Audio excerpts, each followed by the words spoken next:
voices with over 70 years combined experience.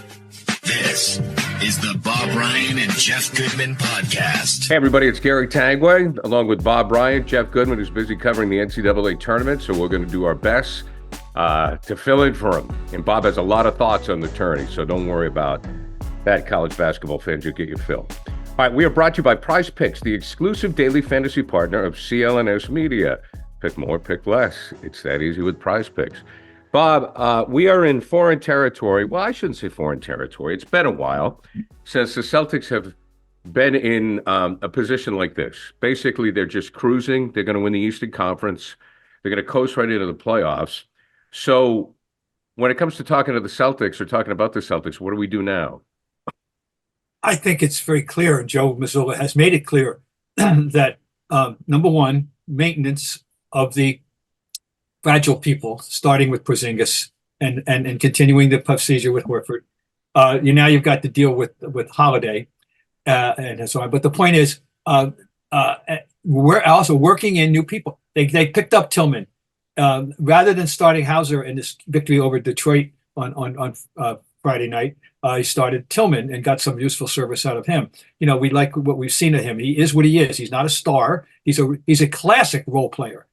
He's a role player, and he gets it. Apparently, he's comfortable with that. He has no delusions of athletic grandeur. He knows he's an NBA player who has certain level of skill, and he's a good team guy, apparently, and that's great to hear. That's exactly the kind of guy that they needed and wanted. They don't want a guy that's going to come in and disrupt things. Okay, so it's a matter of mix and match and experimentation, and meanwhile you even can win without Tatum last night because Brown has he'll never silence all the critics. Okay, let's just get that straight. The price tag on him, he shouldn't be the highest paid player in basketball. It's circumstantial. It'll end next year, but people won't give.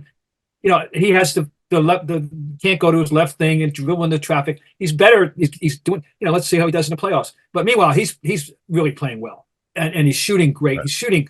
My God, he's 50% for the season. So this is not just on twos. This is including threes, and he's playing very, very well. But as I said, he'll never as long as he knows that he'll never silence the critics. Right. And just goes about his business. I think it's going to be fine. Meanwhile, it's not his fault. He's the highest paid player. No, it's not. But exactly, it's not. It's it's a nice luxury, good for him, but it's not his circumstantial. Fault. And finally, not finally, but White continues. What do we say? We're running out of. We're just so used to what he does every night now, and I still continue to be amazed at how easily he was to get.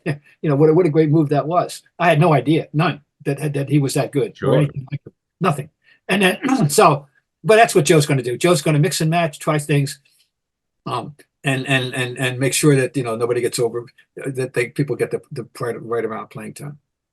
Doesn't this remind you of Celtics teams of the past that were contenders for championships, where I'm just thinking about the 60s into the 70s and the 80s, and when you talked about the role players, even in 07, we saw role players like Eddie House, James Posey, and finally P.J. Brown. The final piece of that puzzle was P.J. Brown.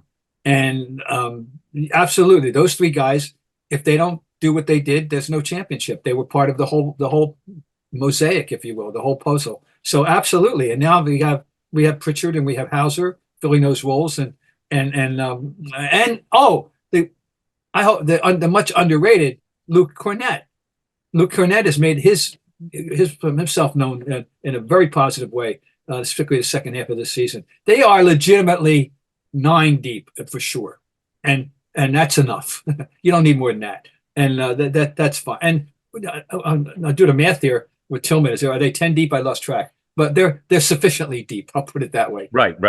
Joe has a lot to go to on the bench. He does. He's got options. And how about the other day playing Kornet and Porzingis? And you're right. Porzingis, because he has that outside shooting threat, and he is more agile laterally than people would have believed. Defensively, he's not necessarily a liability covering a guy 4 or 5 inches shorter than he. So they've got a lot of options. So in that sense, I know one thing that must be the envy of all the league, the envy of other coaches is that backcourt, and the cerebral nature of that backcourt. Now That's why, as an alarmist, the Holiday thing bothers me. Oh, I worry. You want him. You have to have him, and it's definitely. But they're downplaying it. We'll see. They're downplaying it. It's getting better. Okay. But in 4 weeks from now, he better be ready to go. They have plenty of time for Holiday to get better. What they have right now, they're very fortunate they can rest people. And they're also in a situation where I read that Porzingis said, I could have come back earlier. Yes, he said, stakes were high, quote unquote. Yeah. I could have come back. So yeah. he's nursing a hamstring. Right. The hamstrings, I don't care what sport you're talking about. You don't want to mess around with that. They're so deep, though. Porzingis is probably thinking, okay, I'm nursing this hamstring. I could take more time, but I still got to get some touches. I can't get too rusty. Yeah. Right. So let's get to my boy, my crusade, Payton Pritchard. Go ahead. Well, he has become absolutely a official pest. He's become Brad Marchand without the of basketball, without the nasty stuff. I mean, without the skates. You're right. Without he and I said this, and he's a cross between Larry Siegfried and Seasting if Seasting had a 3-point shot. So he's the first Payton Pritchard in the Red Sox history. But he does remind me of Larry, of Siggy on defense. He's a dogged defender. And my favorite observation, if you will, about him is, and would you not agree, he seems to be good for at least one great sneaky offensive rebound every single night. Right. You got to box that little guy out. And you got to know where he is, and that wasn't part of the package that because the package that people thought was the shooting. He's a 3-point specialist, and that's what got him into the league as a first-round pick. He was in fact the number 26 pick of the 20 draft in the first round. And now, and speaking of the shooting, he's been in double figures. Now he's getting real steady extra playing time. He's been in double figures 7 of the last 8 games. His last 3 games, Garrett, 23 points, 19 points, 20 points, 23 for 40 from the floor, including 6 in his last 4 games, 16 for 31 from 3. To go with, he's shooting almost 40% for the season, which is what you want. And I mean, what's not to like? You gotta like. He is what he is. He's 6'1", if he is that. But he has become a major asset to this team.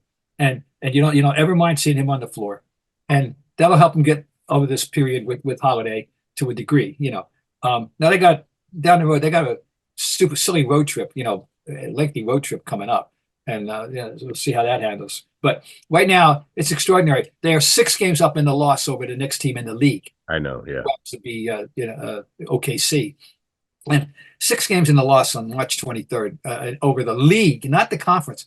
Now, one thing you were talking about earlier about comparing the good old days and all that, the big in the Big Three era, and the original Big Three era, in the Bird Parrish McHale era, there was always Philly, and Philly would be right with them.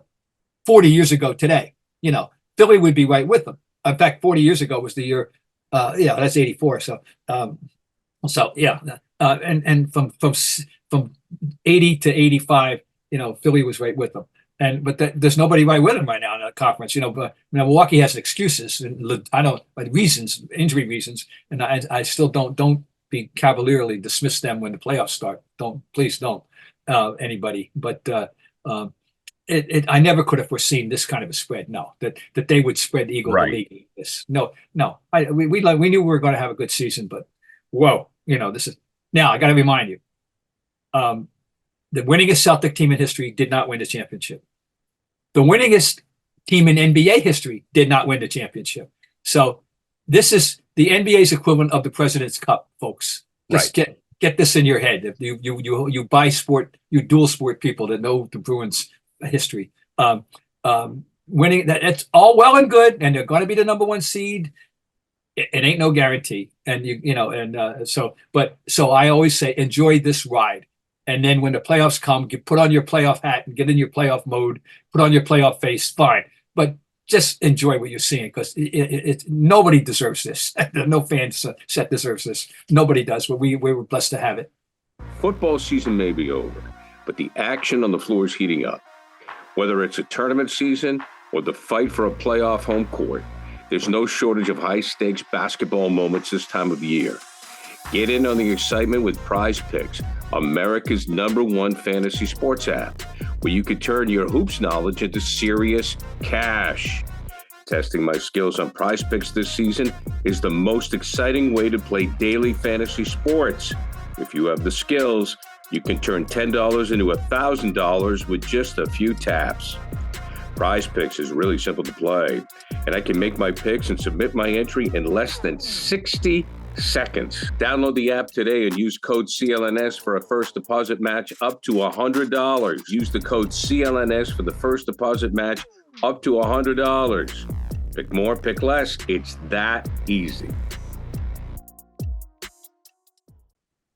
Now, the Celtic team that with the 70 wins, that was 73, correct? That they 72, 73 season, 68. What was which NBA team?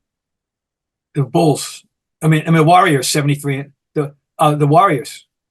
Didn't they break the record, or the Bulls still hold the record? Okay. Oh, that's right. Yeah. Right. Okay.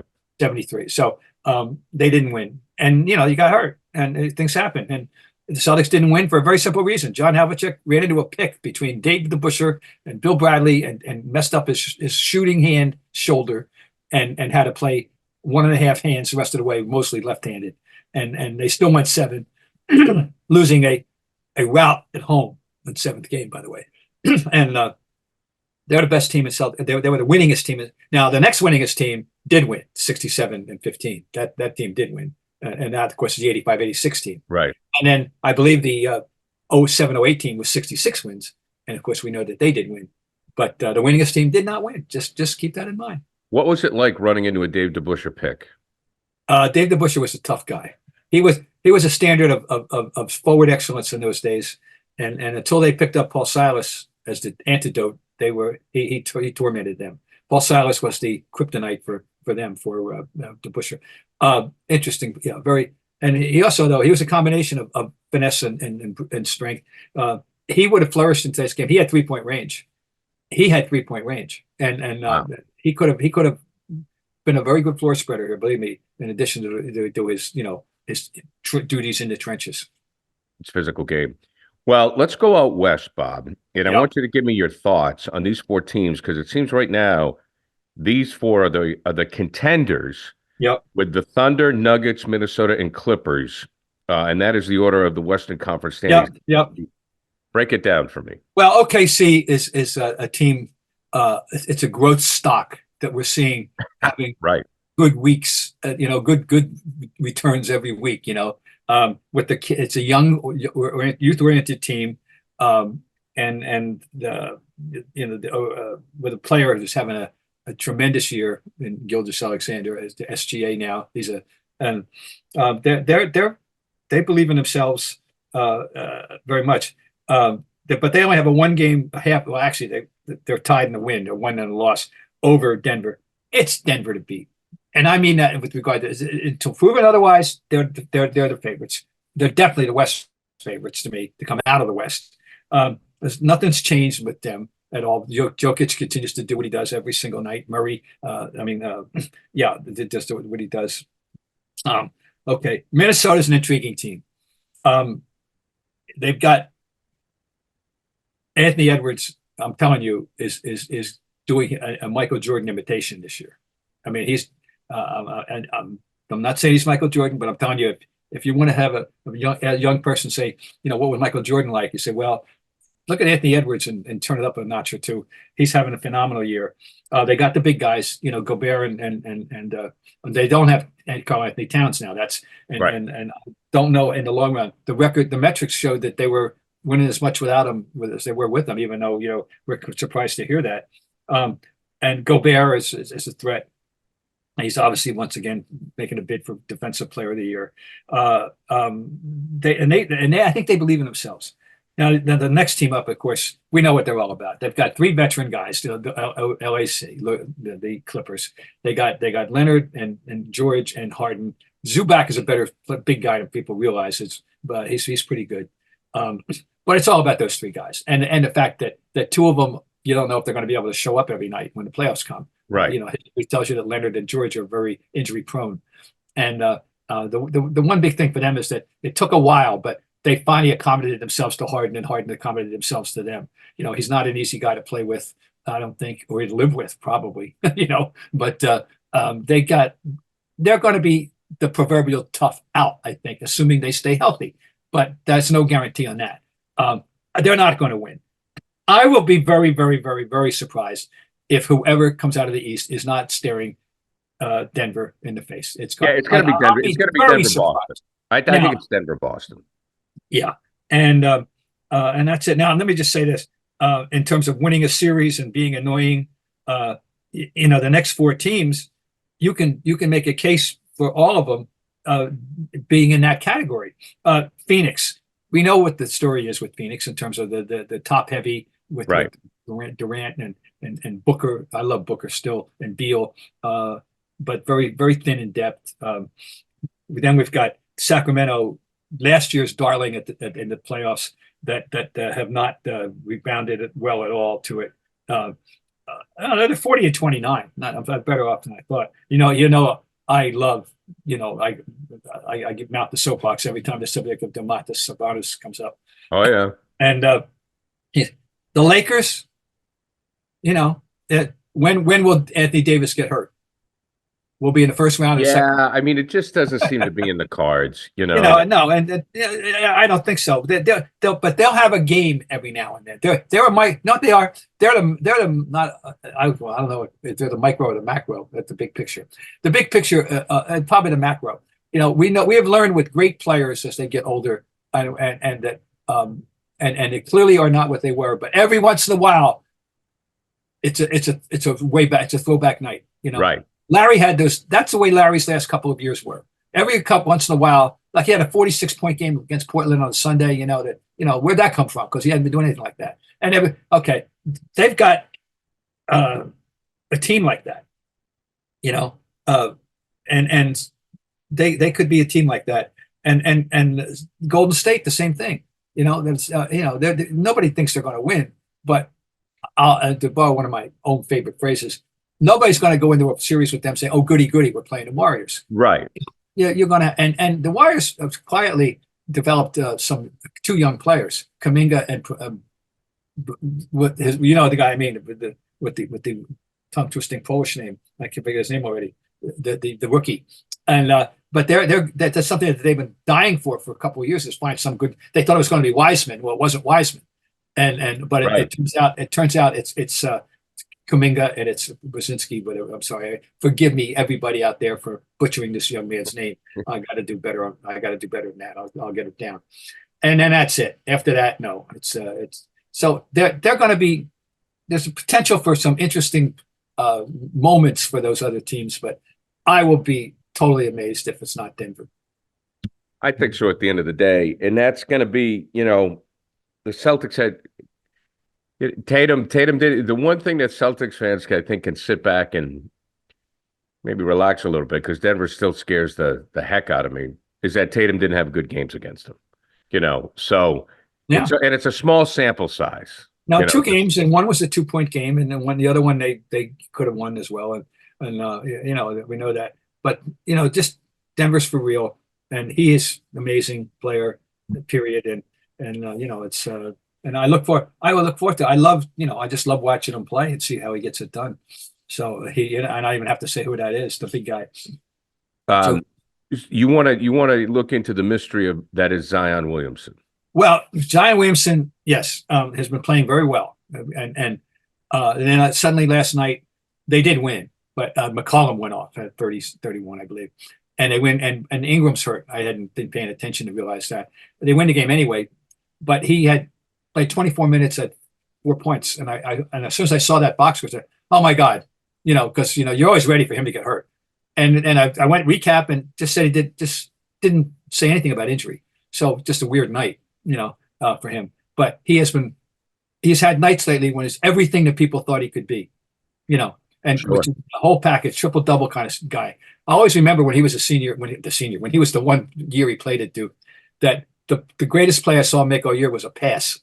Amidst all the dunks and all the wonderful inside stuff, and he can play. He knows how to play this game. There's no doubt. And it's just with a body that is not meant for basketball. It's a body meant for for football. And it's a body that has never rewarded anybody with a long career in the NBA. Frankly, so he's fighting history there. But you want him healthy. He's fun. He's apparently for all odds he's a good guy. He's not a jerk. And you. Oh, never heard a bad thing. No, so I'm here. I'm glad, nice to hear that. So you want to root for this guy to have a career and for their fans to get the benefit of it. So I'll keep my eye on that. I just could be one of those weird nights. I just hope he's not hurt. Look, when you're hiring for a small business, you want to find quality professionals that are right for the role. Not just anybody. That's why you have to check out LinkedIn Jobs. LinkedIn Jobs has the tools to help you find the right professionals for your team faster and for free. It's important. You want to have quality candidates to interview. And with LinkedIn Jobs, it makes it so easy to find them. LinkedIn isn't just another job board. LinkedIn has a vast network of more than 1 billion, that's with a B, 1 billion professionals, which make it the best place to hire. It gives you access to professionals that you can't find anywhere else. LinkedIn does all of that while making the process easy and intuitive. Hiring is easy when you have so many quality candidates. So easy, in fact, that 86% of small businesses get a qualified candidate within 24 hours. LinkedIn knows that small businesses are wearing so many hats. I mean, you have a lot of jobs to do, right? While you're growing. And you might not have the time or the resources to sit there and do the hiring. LinkedIn is constantly finding ways to make the process easier. They've even launched a feature that helps you write job descriptions, making the process quicker, easier, less of a hassle. 2.5 million small businesses use LinkedIn for hiring. Post your job for free at linkedin.com/scribe. That's linkedin.com/scribe to post your job for free. Terms and conditions apply. Let's get to the NCAA tournament. And first of all, Bob, let's define an upset. And I'm not even so sure your definition of an upset is an upset anymore. Well, I've been saying this for years, and I have fun with this, particularly with Tony Kornheiser and his show. People would, if anybody thinks that 9/8 is an upset, when they don't realize what the parity, it's ridiculous. Okay, here's what happened.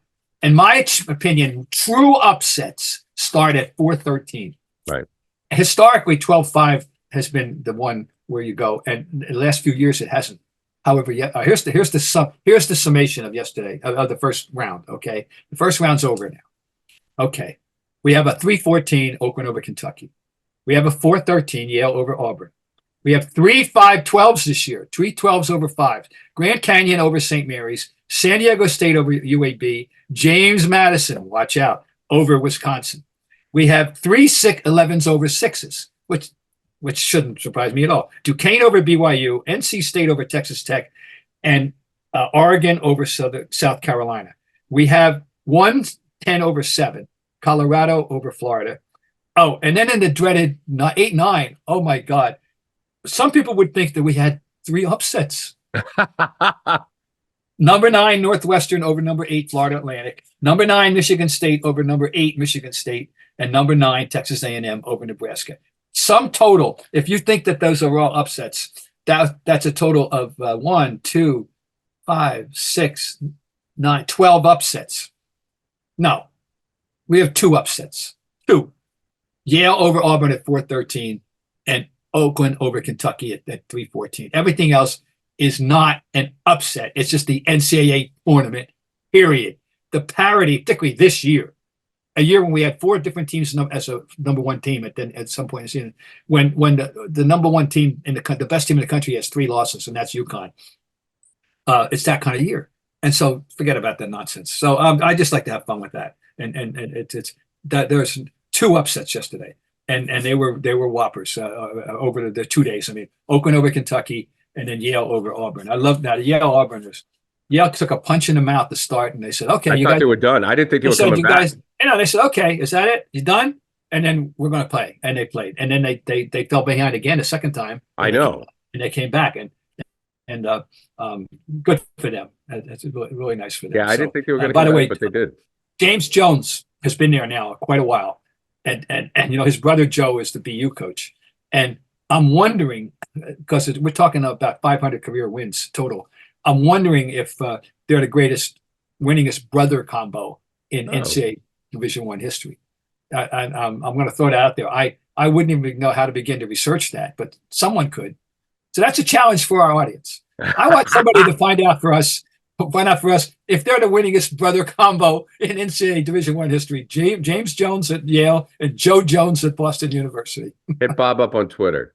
Hit us up or X. Next me. And so they're both. I encountered them both in my professional capacity over the years. Great guys and very deserving people.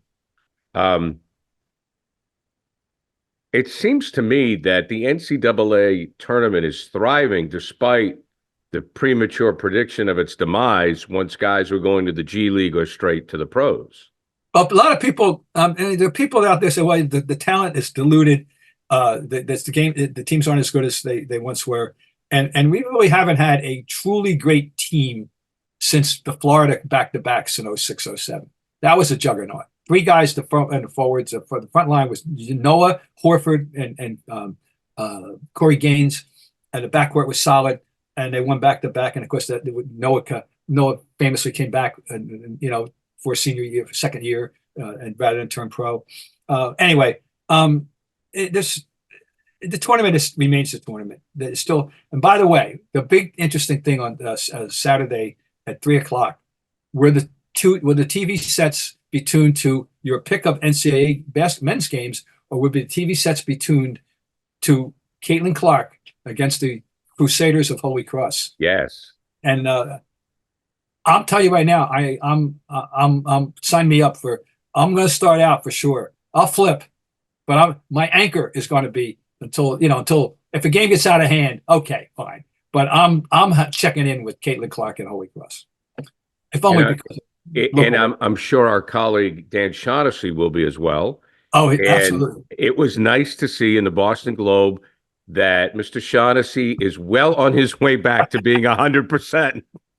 And if anyone doesn't know, we're referring to the column Dan wrote on the Patriots and the series that was on Apple TV. He's still doing his 98 on the black. Don't worry, he's feeling better. He's fine. He's feeling doing better, fine. And he couldn't let it go, and that's great. Good to see. We don't want some watered down version of saying nice things all the time. We want the real Dan Shaughnessy. It's true. Absence makes the heart grow fonder. To me, with all of the and I talked to Dan about it. I said, look, Belichick had his version on NFL Network. It was great. Brady had his thing on ESPN. It was great. The Crafts had their thing. Fun to watch, great. And, with me, it's like, to me now in the media, politics, sports, everybody has their version. And it's kind of up to you to pick which one you want to go with, right? I mean, it's true. Be careful now. You don't want to get involved in alternate facts, though. No, that's right. You don't want to get involved. You got to draw the line somewhere. You don't want alternate facts, quote unquote. Okay. You don't want alternate facts. But I said to Dan, where would we be without Shaughnessy? I mean, I'm serious right now.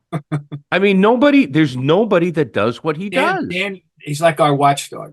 He is. And I don't have that in me to do that. But I've taken people to task, of course. But there are people that think I got Al Skinner fired. That's such a joke. They didn't need me.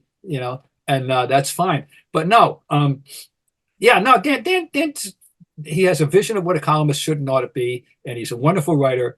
And he's a treasure. Whether you agree with him or not, he's a must read, and I'm glad he's back. All right, well, on his way back. All right, Bob, always a pleasure, my friend. I don't know when we're going to see Mr. Goodman again. No, well, he's but now I'll just say I'm looking forward to. By the way, next weekend we have a Boston regional, so I will be in attendance. All right. Next Thursday and Saturday at the Garden, we have a regional, and so the tournament. Well, I'll just leave you with this. The team to beat is still the team to beat. It's UConn's to win or lose, ultimately, I believe. There you go. Bob Ryan, thank you, my friend. Ryan Tanguay Goodman, who is on assignment big time at the NCAA.